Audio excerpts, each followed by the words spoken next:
Welcome back, Beta. So we were talking about stress diathesis model. Continuing with it, Beta, number one, we say that there are some biogenetical factors which are responsible for a particular kind of predispositions. Predispositions, बेटा, वैसा factors जो एक इंसान के body mechanism में एक इंसान के अंदर हैं, वैसे factors जो ज़्यादा कैची हैं स्ट्रेस की वजह से, जो डिप्रेशन में चल जाने वाले लोग। सबसे बड़ा बेटा इस मॉडल ने जो वर्कआउट किया वो वर्कआउट किया आइडिएशंस ऑफ सुसाइड और सुसाइड बिहेवियर। सुसाइड बिहेवियर बेटा, जैसे हमारे साथ कुछ भी हो जाता है, हम कुछ देर अपसेट रहते हैं, लेकिन उसके बाद में हम उस चीज़ से बाहर आ जाते हैं। लेकिन देयर आर सम पीपल जिनकी लाइफ में आप लोगों के basically it is all about perception बेटा। सो उनकी लाइफ में आपके मुताबिक ऐसा कुछ नहीं हुआ होता। For example, if an house wife, आप न्यूज़पेपर्स में देखते हैं, she dies because her husband is not fine and she commit suicide and she leaves her 2 साल का बच्चा, 6 महीने का बच्चा, 4 साल का बच्चा। न्यूज़पेपर्स और न्यूज़ जो हैं वो फिल्ड हैं। तो आपके मन में एक क्वेश्चन आता है, if you were not happy in your marriage, why did not you leave this person? ऐसा क्या था? तुम्हारी ज़िंदगी अच्छी थी, तुम और कुछ कर सकती थी, तुम अपने बच्चों के लिए जी सकती थी। So why did you do this wrong decision?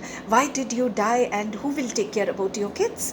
So you did not do good. So आपके अंदर कुछ दफ़ा बेटा हम न्यूज़पेपर्स में ये देखते हैं कि द लेडी और the gent whosoever, you know, they poison their own kids and they kill themselves. They say कि मैं भी मरती हूँ और मेरे बच्चे भी, और बच्चे को पता भी नहीं होता। सो इस तरीके की जो प्रीडिस्पोजिशंस हैं जो आपको हैरान कर देती हैं कि अरे ऐसा क्या था कि तुमने सुसाइड कर दिया।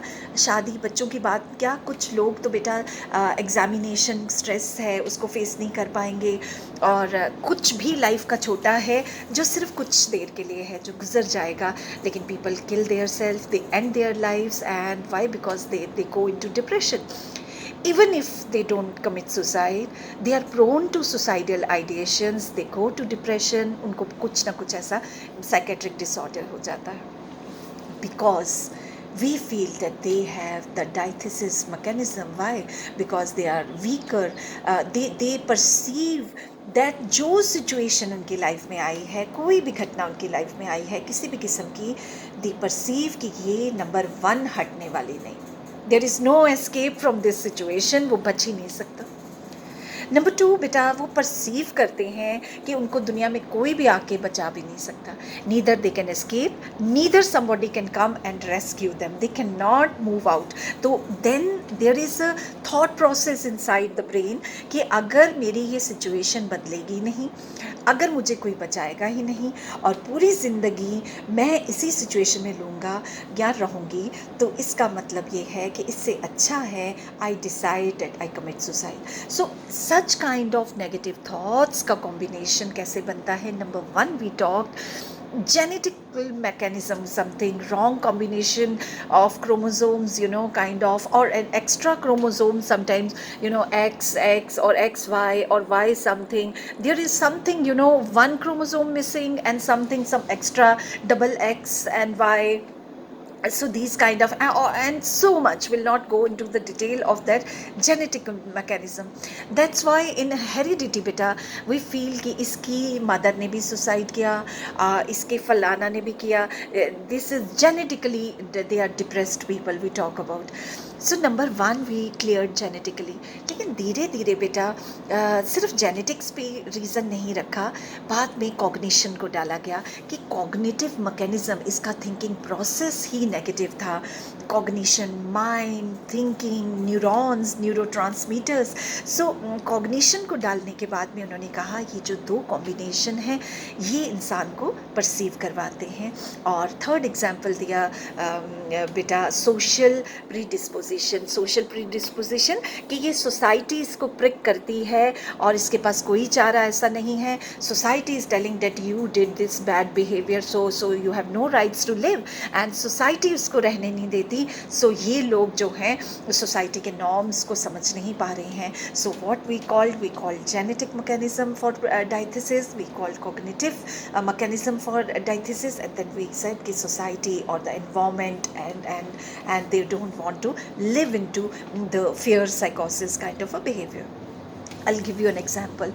Beta, actress Parveen Bhabhi, she was the leading actress of her time, and everybody wanted that dream girl. She was really a dream girl of her time.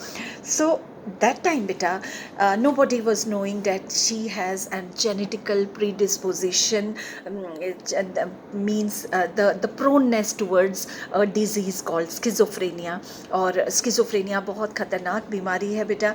इसको ब्रेन का कैंसर, ब्रेन का HIV कहते हैं, क्योंकि ये धीरे धीरे इंसान को किल कर देता है.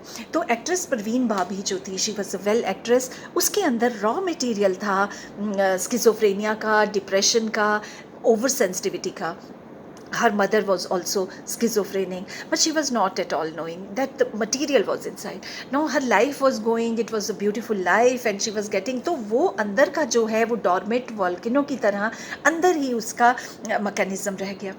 But suddenly she started loving Amitabh Bachchan, you know, and it was not she, it was others also. So एक example, Rekha was also there who loved Amitabh Bachchan and Parveen Bhabhi. So Rekha's attitude was she became, you know, kind of self-independent. She is still living a wonderful life. That was her resilience. तो दो characters बता रही हूँ, same situation. So Amitabh Bachchan, you know, kind of she got no response from Amitabh Bachchan. She went into depression. Already raw material of diathesis उसके अंदर था, तो उसने उसको इतना तोड़ दिया कि सडनली वो फिल्म इंडस्ट्री में टॉप पीक फर्स्ट हीरोइन होके भी उसने फिल्म इंडस्ट्री छोड़ दी. वो मीडिया की कवरेज से गायब हो गई. She went to London somewhere और वो गुमनामी की ज़िंदगी जीना शुरू कर दी. So this is an example. दूसरी तरफ resilient you know actress Rekha की एग्जाम्पल है. वो आपके सामने अभी भी है. Everybody sees how bold she is, and वो टूटने वाले इंसानों में नहीं, जबकि दोनों की लाइफ में सेम इंसान सेम सिचुएशन ने नॉक किया. एक प्री डायथिसिस करेक्टर जो है वो टूट के and ultimately she had a very bad death. तो एक इल्यूजन से दूसरे इल्यूजन, दूसरे से तीसरे इल्यूजन पे पहुंच के ultimately she became schizophrenic and died a very miserable death. So number one बेटा, we have to take care that these people are prone, and such interventions should be made जिसकी वजह से इन लोगों को राहत मिले. There are many PPT animated videos to show this model.